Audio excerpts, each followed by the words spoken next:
Hey folks, I'm out here just shooting a quick video to highlight my Can Am Spyder RSS 2012 model. I'll just do a quick walk around with some of my build features. I've gone with the car tires. I run with Kumos. I have the Exta in the back and the Solus ATs up front. I have the Rivco board kit and also the Rivco brand. No, excuse me, this was the Le Monster brand cruiser pegs. Those are Rivco brand pegs on the cruiser bars on the side, which you can see. Then I have the Rivco brand floorboards. I have the Can Spear mini pads in back. I also have the BRP rear peg extension for the GSRS. I don't know if that's available in Hot Spyder accessories or not anymore. Excuse me. I swear to God, he was coming back. I was about to yell at him. The GV bags came stock. That is a Shad brand top box, 46 liter, I think it is. Might be, yeah, 46 liter. Also, if you can tell on the bottom, you see that I have the Performance RLS exhaust. I have strip lighting to assist with braking and turn signaling. And also the Shad 46 liter top box. On the side and the back, you notice my armrests. They are the ISCI, excuse me. Very comfortable for my wife, and I also get a slight modification of a tire weight on them to make sure that the armrests are level for her. She's very comfortable on the passenger pillion of it's a stock Ultimate seat. There's nothing really special about it. It's tuned to a weight of 185 pounds, I guess. But I have the Spiral US design wrap kit, top only. That's why you see it only layering the tops. It's there for sun protection because we live in the desert. It's hot out here. There's the other side of the Shad bag and the ISCI arm on the other side. And you get a kind of a better look at the Ultimate seat from this angle. Again, my Spear mini boards for my passenger, and I run with the SE, so I don't have the shifter, but they do come with the shifter kit if you want to do the Rivco kit. Costs an extra 60 bucks. You didn't notice on the bottom on the other side, but you can see through underneath the belt to the ground, and that's there's nothing there. The pipe comes through there. That's basically there. That's where the belt runs. But here, I back up some. You can see that black piece of plastic next to the Rivco board. That's the Spyder Pops heat management kit for the exhaust. Does wonders for your right foot. I think it's like $49 or something like that. It's pretty affordable. You'd think, hey, that's kind of high for plastic, but trust me, that blows so much of that heat off your foot, it ain't funny. Also, I don't know if you can see in close. I got to kind of come in a little close for it. But you can tell that I have an air management kit also in there, also the Spyder Pops line. So the downfall is I got to get a stirrup foot peg for my cruiser peg, because when there's summertime, when it's 106 degrees and I'm out riding in the hot desert sun, if I stick my foot up here, it turns into a hot dog. I literally can roast my foot in a boot.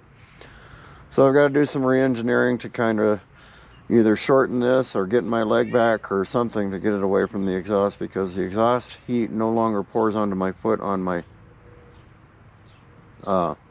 board.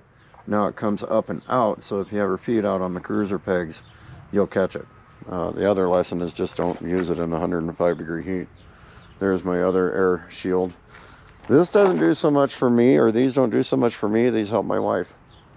And back here, because it takes the gusts off her face. It blows enough off her face and away from her face where she also doesn't have near the bugs. So it's a good bug management system. Again, a BRP one. Don't know if it's available anymore. This is the MadStat adjustable 21-inch screen. It slides up and down, back and forth. Sort of has the adjustability of the stock stuff. I have stock lighting other than the Spyder Pops LEDs. I also have the Spyder Pops bump skid kit with the LED kit. Here's some advice if you end up bump skidding something, the LED breaks. So it just turned into something I have to manage and replace, and I have to get something on there tougher than what is stripped in and something that I can also seal in with acrylic, so I don't have to worry about it anymore. And I'll have to get a new setup here. I am going to write Spyder Pops about these, because these failed within 60 days. I'm really disappointed in them. You can tell where they do the merge when you look at the LED kit, and when it goes from red to white, or white to red, the whites work fine, but when it goes from white to red, these don't like to light up, and I've broken the other one trying to fix it. So other than that, on the inside, and I'm not going to open up any kits, I have the JTS Speed Shop air intake. You can almost see it through there. Removes the air box and literally 50 pounds of weight. I have the Power Commander 5 before the Power Vision. I would recommend the Power Vision. That's a great tool because it's, you know, cell phone friendly. It's not PC friendly, and you don't have to break out your PC to, or your laptop to tune it.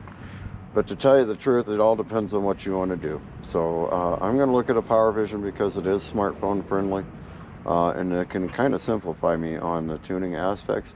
But I don't think the Power Commander 5 is available anymore. I think it's all Power Vision now. They do make it for the Can Am. They were pretty popular with Can Am, so they have a good working relationship with the company. I have, let's see, the JT intake, the Power Commander 5. I have the tuned ECU. I sent that off to Canada for 14 days, and they did a bunch of work on it to improve the idle and the speeds. I don't know why this road is so popular. They really annoy you with this driving by stuff. It gets old. And then they gotta stare. Watch them stare. Oh, you gotta watch? You think you're important to me? No, you're not. So, anyway, I think I see my issue. I've been getting a oil sending unit error, and I see the leak now. So I know where the work is that I need to do to it, and it is topside, so that's good news on one side. On the other, I got an oil leak. But it's something that keeps breaking me down and leaving me stranded. I have the RTS dual Punisher exhaust as well, and I have wrapped portions of my exhaust. I have the front portion wrapped, but I'm finishing up the rest this winter because you have to tear it apart to wrap it. But I do believe in fiberglass wrapping. It will greatly improve the performance of the bike when it's all there. I don't have custom suspension yet. Nothing on the clutching yet. There are kits available that I've got to look at, but as you age on the RSS, it becomes obsolete, so less and less is becoming available. I more or less had to promise to buy, and they're $500 for those armrests, that package, just to get the guy to make them again. So go out to JT's. He did a good job on them if you want them, and check him out. Support his business. I'd just like to help him sell a few. Anyway, a little bit more on it. That's basically what I have for performance items, but a little bit more on it is that, you know, I do have that shad box set up on this setup with the regular kit for, that's basically a luggage compartment that they promote it as for a sport bike. And but I've done a lot to make this a tour bike. There's not a lot else I can do with it. I've got to run all my bud stuff when that system comes in, check for recalls, go from there. And now that I found my oil leak, I'm gonna find out how I can get that repaired, and I've got a feeling that's my oil sending unit that is failing. It's a known issue on the Can Am, and the thing about it is when the error comes up in the system, it goes through the VSS. The VSS throws you into limp mode because it sees a check engine error, and you end up doing no faster than 50 miles an hour until you get a chance to reset the error or fix the issue.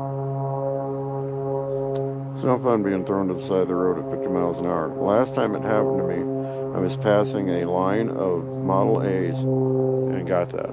Fun stuff. Anyway, I gotta go because these people just keep insisting on being in my videos. They must think I'm on TV or something. So they literally came around to drive through again, and I'm not going to give them the honor or privilege of being here. Thanks for watching. Have a great day.